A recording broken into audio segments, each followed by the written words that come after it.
Yo, what is up, YouTube? It is Brody here. It is No Shave November. I look a little ridiculous today. I had a session recently with artist Riggy. I will link them below. We did a writing session together, doing some shoegaze, post-hardcore kind of sounds. I think we kind of went at this with a cool angle. I know shoegaze is known for having a lot of like indiscernible textures, really dense wall of sound kind of sound design happening with all the guitar layers, and we did that with this demo with a bunch of guitar stacks, but also kind of took that wall of sound and took it a step further. We used guitars, we used our voice, I used a banjo and a mandolin, an acoustic guitar, a slide, all kinds of crazy things. I feel like we almost channeled shoegaze through the lens of like a Beach Boys Pet Sounds kind of way, of like tons of instrument layers going through it. And yeah, I wanted to kind of talk about that and how we got to this point, some of the cool production tricks that we did through it. I'm excited to share this one with you guys. 3 notes before we get into it. Note 1, if you like this video, if you like what you're seeing here, please like, subscribe, comment, all of that. It really does help a lot. It goes a long way. Part 2, if you want to dive through this at a deeper level and really comb through all the tracks here, link below for my Patreon. I'll upload this Logic session along with a ton of others of productions of mixes that I've done, where you can dive through, see exactly what I'm doing, exactly what settings I'm using, how I'm making things work. Really informative resource I definitely recommend if you're interested. Part 3, if you would like to do a production or mixing session like this, I'll have info in the description for you to contact me. If you think that something like this is something that we can make together, I would love to make that happen. I've met so many cool artists within this world, within YouTube, and I want to continue that going. It's been a great time. If you think that could be you, let me know. But yeah, all of that aside, let's dive into this. Sounds like this.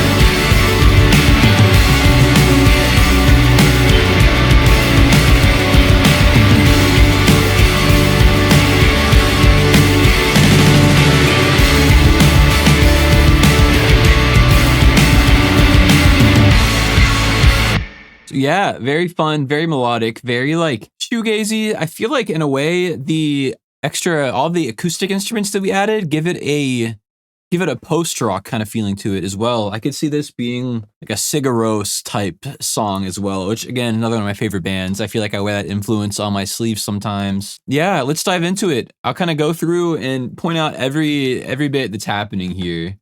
So we zoom out, a few different things going on. I'll do broad strokes to dive in. We have our drums,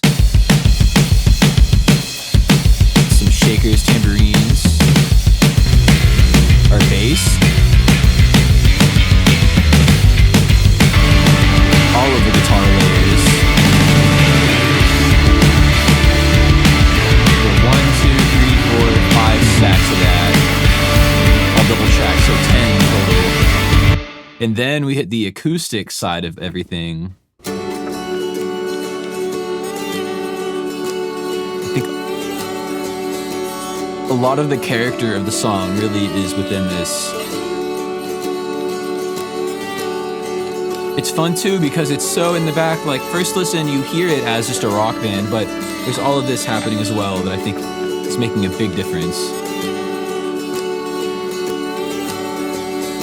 So yeah, I want to dive through that. We have, see, I'll play it again in full.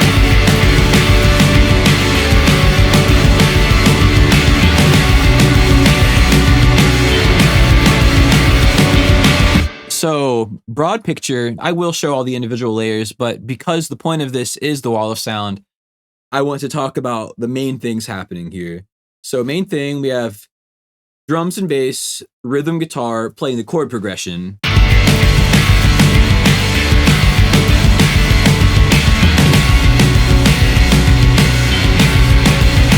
Then we have like 2 melodies that are happening on top of it. Like,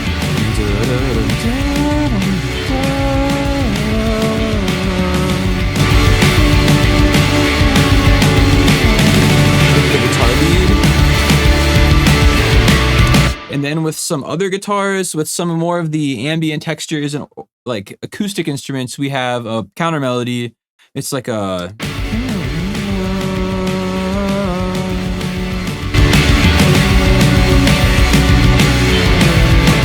of like going back and forth, adding a lot of tension. I love that combination because I feel like the louder guitar lead is a little more optimistic, a little more major, a little happier. The melody's kind of going upward, but then the underlying tension of the kind of thing, like just kind of going up and down a half step and being very like unsure of itself. I think that those three things together are what create this mood of like very melancholic, like not quite sad, not quite happy. I love toying the line between like if I'm writing in a major key, trying to make it sound kind of sad or tension leaning, or if I'm writing in a minor key, trying to add some like happier sounds to it. Anyways, though, we'll go through what is happening with all of these. I showed you guys the rhythm guitar. Love that guitar tone. The PV VTM, the way that the high end gets that like clanky, like wiry kind of sound when you strum it really hard sounds great to me.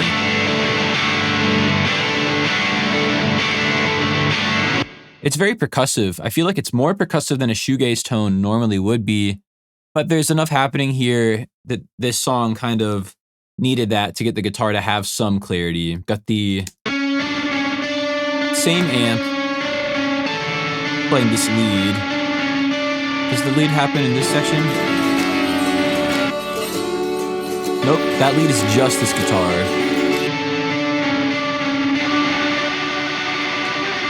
Then we have the Death Heaven layer, I like to call it. Just kind of mid-gain, distorted, tremolo picked, like the black metal-y kind of sound.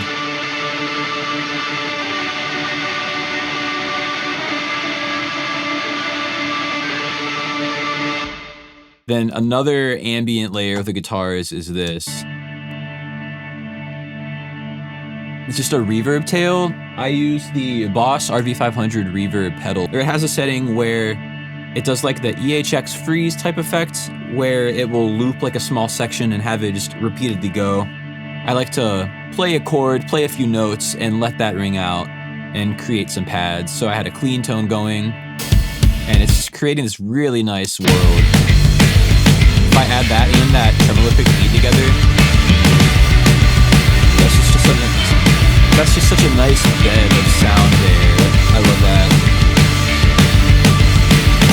Very post-rock here. Then we got a clean layer of guitar. Kind of outlining this distorted lead. In the mix, this one's not really heard, but again, it's that wall of sound concept. This is giving that note clarity, and like in the big picture, it really makes that a melody that you hear, that you're like, even if you're not hearing that individual layer, it's making your, like subconsciously, you're thinking about that.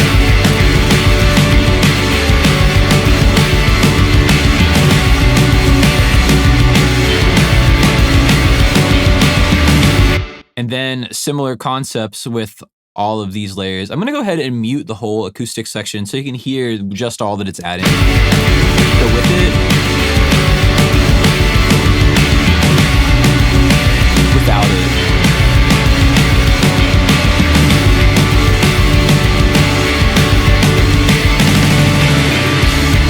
Not the end of the world. The song still definitely stands without it. Like you could mute that, track some vocals, and it would be a totally passable song, but I think the mid-range information, some of the side information, if you listen on headphones and want like, I don't know, a classic shoegaze experience of listening on your like sixth pass through and noticing a new thing that you'd never realized before. I love that kind of thing in a song, when you can come back and hear new elements. I think it's especially important too, like there's so much depth to this song, but it's not too, like it's not overload. It's all kind of doing, like they're all playing similar melodies, similar notes, similar things to where you're not like getting blasted with like 10 melodies at once and it doesn't make sense. Like this is all very cohesive, but dense. So we'll go through the acoustic layers here. We got our mandolin.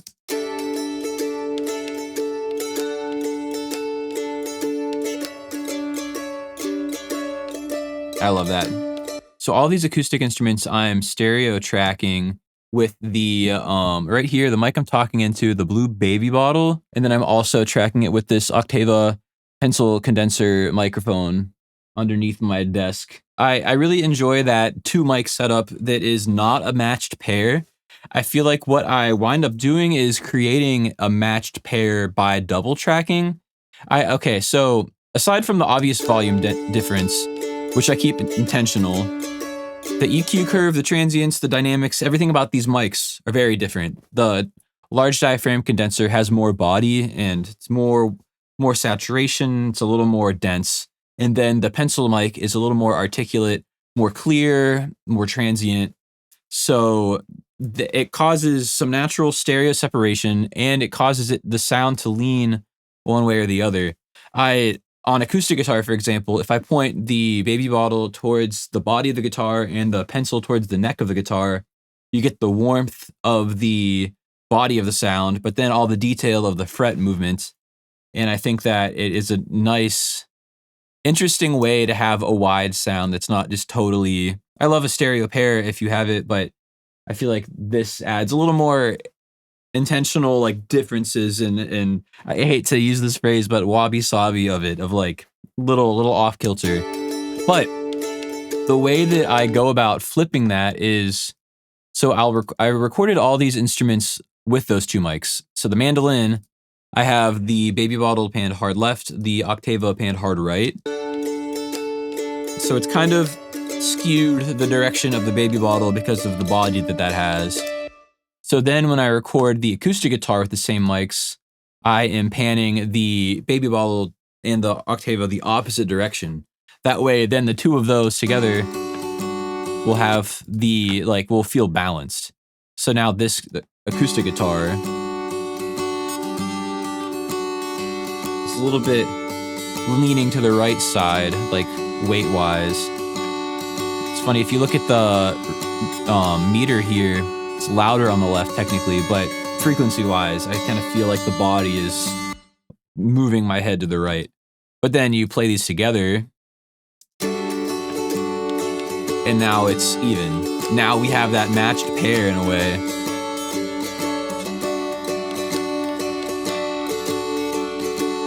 So yeah, you have the mandolin and the acoustic guitar doing a strumming rhythm guitar chord kind of thing. I love the mandolin as like, you know, when you track an acoustic guitar in a rock song and you get that bright, like picky layer, like the notes, but also the percussion of it, the mandolin does that in a more extreme way, I think. It is so like this, it's such a high tension string instrument that it really is percussive. And it sounds great with like drums and percussion. Even that quiet, it's adding a lot of depth. Okay, I want to talk about this in detail as well. I know I've done this in a lot of my videos, haven't mentioned it recently, but one of my favorite secret sauce sounds that I like to use in my production is taking an EBow and a slide on my acoustic guitar. I love the EBow and slide combo. I'll use the slide to make the fret sound go away, to make it feel like fretless on the neck. And then I'll use the EBow. It's this little magnet here that vibrates the strings and then gets rid of the attack on your right hand as well. So it kind of is removing like all of the like transients of the instrument, if you will. It kind of makes it sound like it's kind of violin, kind of theremin, kind of like the human voice. It sounds like this.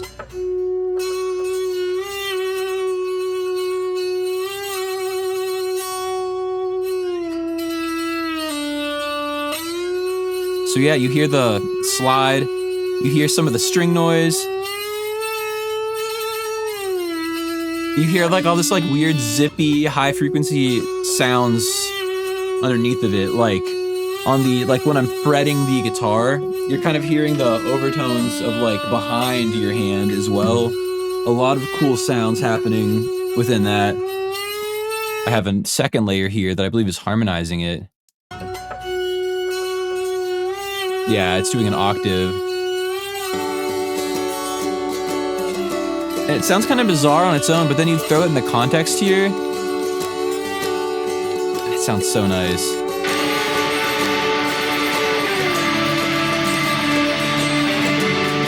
I love that. The EBO is such like there's a lot of emotion in that, you know? Like having it be totally fretless, totally pick attackless, it gives that very vocal, like crying almost sound. That sound never gets old to me. I'm using it all the time. And then along with that, I am doing a layer of vocals.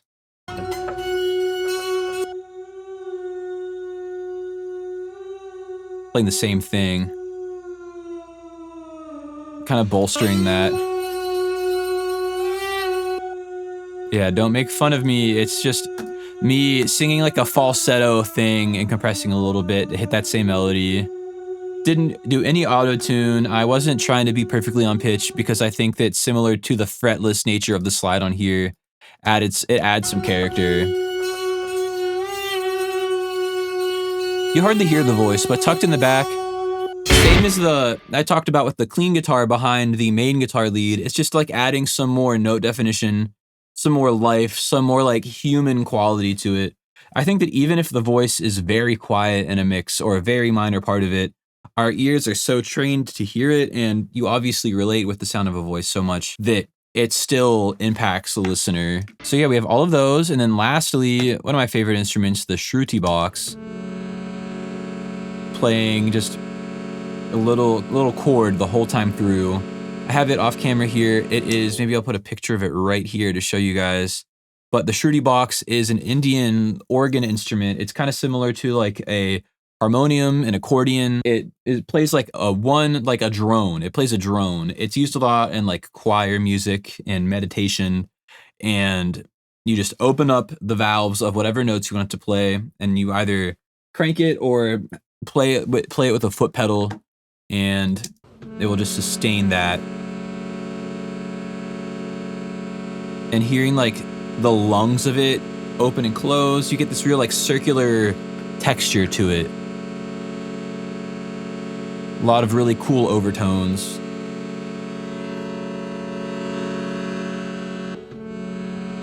Yeah, I love that. The Shruti box is so nice. I'll play everything in the acoustic side and then mute that.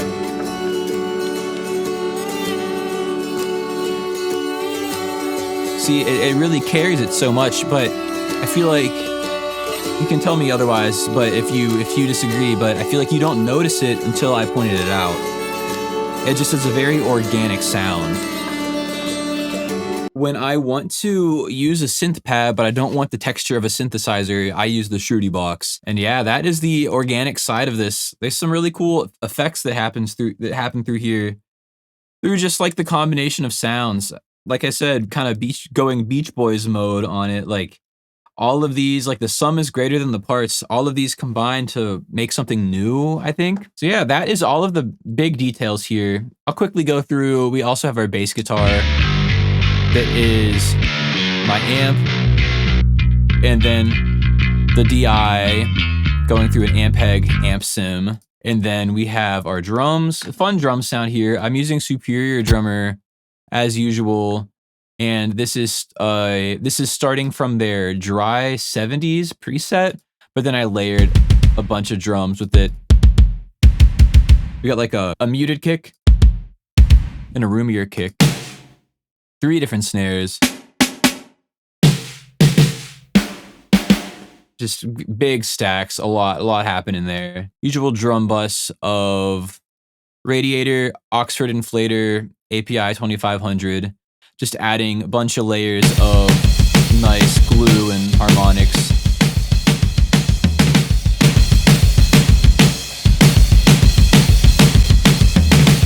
Kind of cranking it hard on this one with the inflator, or not the inflator, with the Radiator.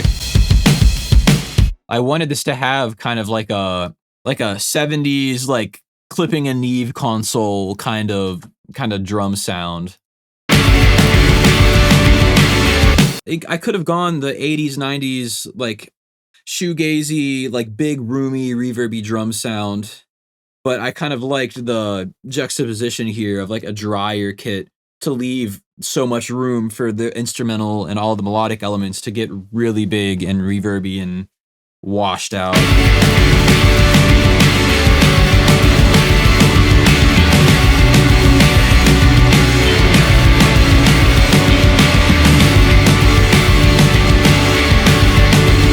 But yeah, there you have it. That is not counting the drums and bass. That's 1, 2, 3, 4, 5 guitar layers, 1, 2, 3, 4, 5, 6 acoustic instruments. So that's 11 layers there, all playing at the same time.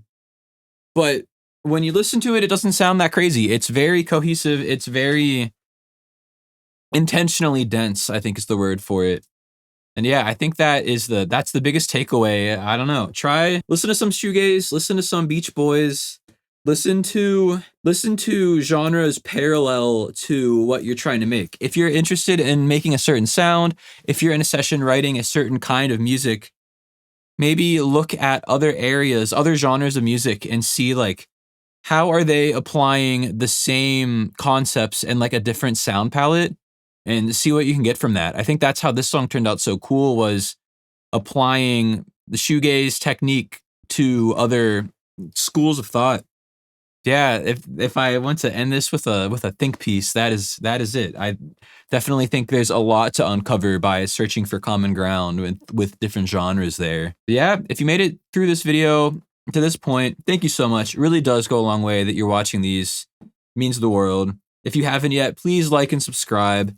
If you would like to check this session out deeper, the description below, check out my Patreon, and feel free to hit me up if you'd like to do a session like this.